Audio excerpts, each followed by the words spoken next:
The Congress has had a spate of insiders and Congress leaders and former ministers of its own party embarrassing them in public forum, but this one is particularly damaging. Former Union Minister, face of the Congress party and sitting member of parliament, Manish Tiwari, one of the most well-known faces of the Congress party, has dropped a veritable bombshell on the former Manmohan Singh government of which he was a part, to say that by not responding against Pakistan in a punitive manner after 2611, the UPA government had shown restraint that was basically weakness. Now, he's tried to clarify a little bit and try to control the political damage that's been done because the BJP has leapt onto it. But in many ways, the damage has been done. Pakistan butchered hundreds of Indians in 2611. Restraint by Congress government was weakness. Restraint not a sign of strength. Congress government should have acted after 2611. Prime Minister Manmohan should have done retaliatory strikes. Another day, another Congress leader out to embarrass the party. Former Congress Minister Manish Tiwari tearing into Congress's weakness against terror. In his new book, 10 Flashpoints, 20 Years, National Security Situations that Impacted India. Questioning why the Manmohan government failed to launch a counter-strike when Pakistani terrorists bled India in Mumbai.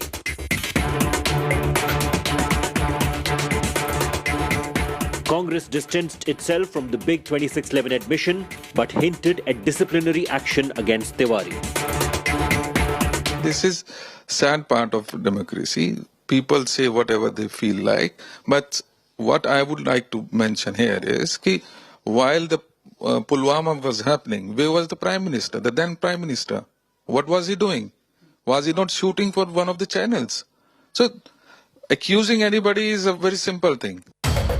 But the BJP was quick to pounce upon the opportunity to embarrass Congress, calling it a massive betrayal to India's fight on terror, questioning Gandhi family's resolve to counter Pakistan terror, even pitting Congress's muted 2611 response to Modi government's Balakot airstrikes.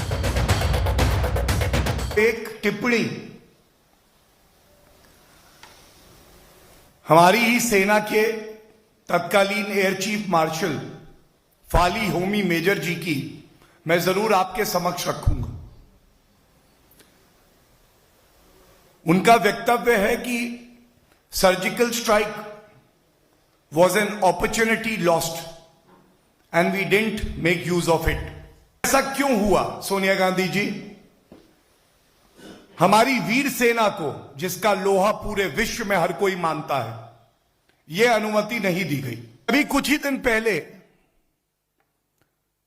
Sidhu जी ने कह दिया इमरान खान तो हमारा बड़ा भाई है। आपका बड़ा भाई इमरान खान है तो हम भारतीय क्या हैं? राहुल गांधी जी, हम पराए हैं। The Air Force Chief during 2611 strikes, Air Chief Marshal Fali Homi Major, had earlier said that the Air Force was ready to strike Pakistan after the terror attacks. But the Congress government never gave the go-ahead. The main thing is the political will to undertake an airstrike.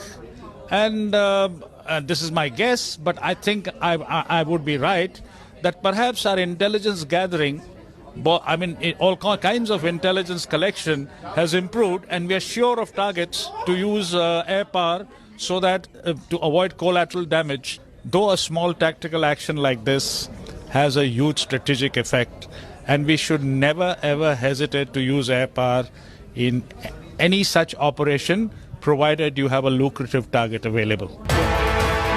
Manish Tiwari is the second Congress stalwart to embarrass the party.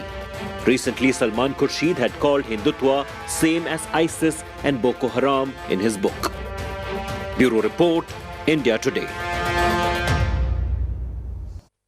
Well, after 26/11, as a matter of fact, the Air Force chief of the day had offered the Manmohan Singh government options of punitive retaliatory airstrikes on Pakistan, an option that was, in the government's wisdom, turned down and declined because it would have been seen to be escalatory in nature.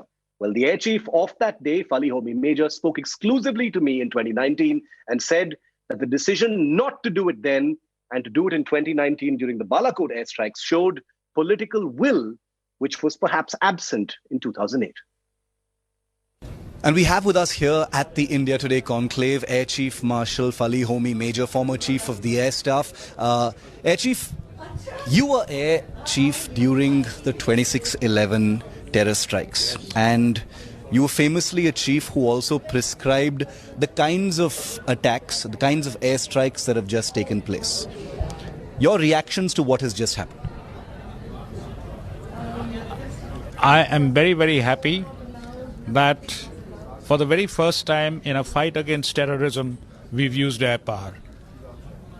And air power, when used under such circumstances, though a small tactical action like this has a huge strategic effect, and we should never ever hesitate to use air power in any such operation, provided you have a lucrative target available. In terms of our intelligence on the ground, which is very important to strike such targets, what would be your assessment? This particular strike suggests that we had pretty solid intelligence about the presence of that Jaish-e-Mohammed facility in Balakot. Absolutely. There is no doubt in my mind, because you would never launch an airstrike on a target which has not been identified, which has not been mapped and cleared for a strike. And I think in this time, the intelligence was available and used very, very effectively. What would you say about the political decision to use air power? So when you were the air chief and you had prescribed it, for whatever decision, taking into consideration the circumstances, it was decided that air power would not be applied, even though you had presented the option and there were targets to our understanding. We journalists also heard about it at the time. There were targets that could have been struck. What has changed now, sir? Just two things. The main thing is the political will to undertake an airstrike, and this is my guess, but I think I would be right, that perhaps our intelligence gathering, all kinds of intelligence collection has improved, and we are sure of targets to use air power so that to avoid collateral damage under these kind of conditions. How do you see air power going forward? We've demonstrated the ability to apply air power in the fight against terror. Do you see other forms of air power being applied in the fight against terror? There is a huge spectrum of air power which can be used, from low-intensity conflicts to nuclear war. There is no dearth of air power use, tactics, and the necessary weaponry available. And I would say that in many operations, whether it is in such conflict zones, there should be absolutely no hesitation to use air power, because after all, you are after terrorists and not someone who you intentionally want to eliminate. And if you are after a terrorist from the ground using all kinds of weapons, you can get after him from the air, as the rest of the world, the advanced countries, are already doing. Air Chief, one last question to you.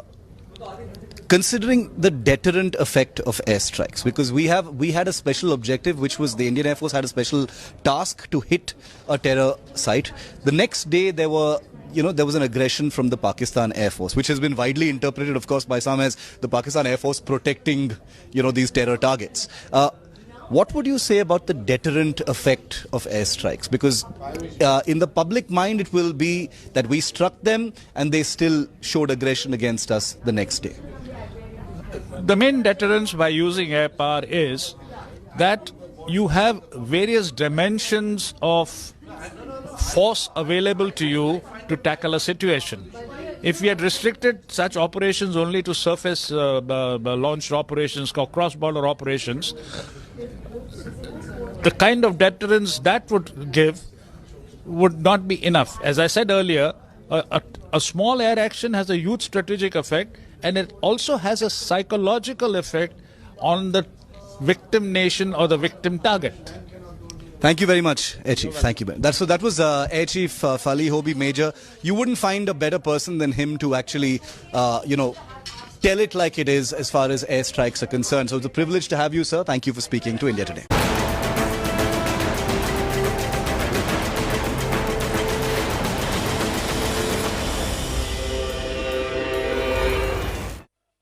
The investigation into the deaths of two top Kerala models earlier in November has gotten even murkier now with the emergence of fresh CCTV footage of the night when the models, Ansi Kabir and Anjana Shajan's car, was allegedly followed by a mysterious Audi before ramming at high speed into a roadside tree. The crime branch in Kerala says that the models were being followed by someone at the party. Here's a full report by Rickson Uman in Kerala.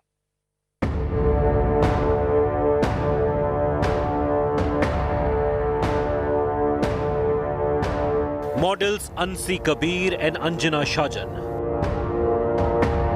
Two beauty queens with promising futures. Ansi, the reigning Miss South India. Anjana, a former runner-up in Miss Kerala event. Known for their bubbly and vivacious takes on lives. But their lives were brutally cut short in a fatal car crash. The November 1 car accident sent shockwaves across India. And now, weeks later, the probe into the deaths stares at one massive twist after another. The turning point came after the crime branch probe team received information about a mystery Audi car trailing the ill-fated vehicle just before the crash. Minutes earlier, Ansi and Anjana had left their last party at number 18 hotel in a hurry. Cops suspect the models had left after noticing the same car in the hotel premises. India Today has exclusively accessed the CCTV footage of the night when Ansi and Anjana's car was followed by the mystery Audi car. The footage is not clear enough to show who was at the wheels. One Saju Tangachan, who allegedly drove this Audi car, allegedly has links to drug peddlers. Now investigators are trying to confirm if Saju had followed the models on previous occasions as well.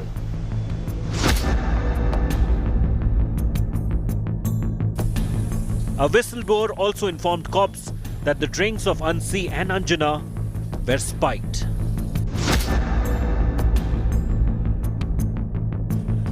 Cops are now in a bind since they failed to collect blood samples from the bodies of the models after their death. In an exclusive conversation with India Today, Anjana's brother Arjun refuted claims that his sister had been consuming liquor. The families of the deceased have urged Chief Minister Pinarayi Vijayan for a thorough investigation. What is your fear, Arjun? Why do you think CCTV footage would have been deleted? You know, to a person watching this story from the outside, if anyone deletes CCTV footage, that is immediately suspicious. Exactly.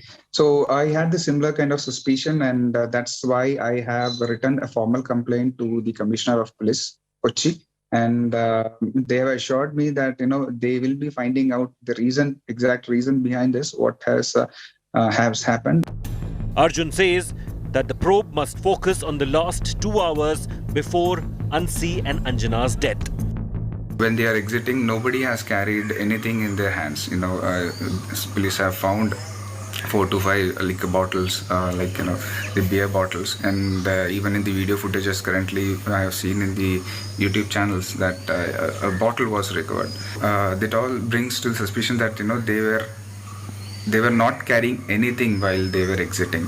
They were happily going around, and they had nothing in their hands. How did they found the beer bottles in the car after the incident? Somebody is trying to divert this topic from actual fact.